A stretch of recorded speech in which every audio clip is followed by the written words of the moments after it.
פנימה אל תוך הגוף. מכוח הבטן. בסדר, בסדר. כמה שיותר לקרב ולחזק.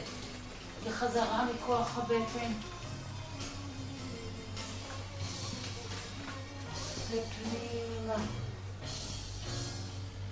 פעם אחרונה. פנימה. וחזרה. להפריד את שתי הקצוות של הגומיה. תכניסו גם את רגל ימין אל תוך הגומיה. אחרון, שימו לב. ידיים, רגליים. ידיים נשארות צמודות למותן, ומעגלים ממפרק הירך.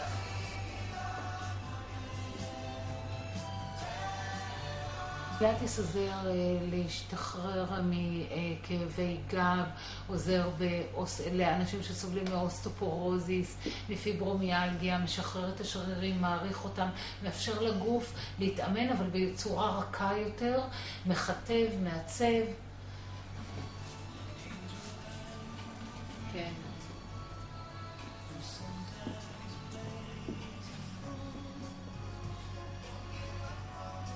באדמה הקבוצות הן קבוצות קטנות, אינטימיות, קבוצות של 4-5 איש בקבוצה, מה שמאפשר גם למאמן לתת, גם לי כמאמנת לתת יותר תשומת לב לפרטים אצל כל אחד מהמתאמנים, וגם למתאמנים להרגיש יותר בנוח בתוך הקבוצות האינטימיות שלהם, בניגוד לקבוצות שהן קבוצות גדולות יותר, שזה חלק מחוג, וכאן זה לא, זה פחות חוג, זה יותר עבודה אישית ואינטימית.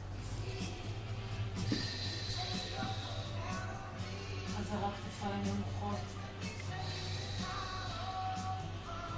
גב ארוך.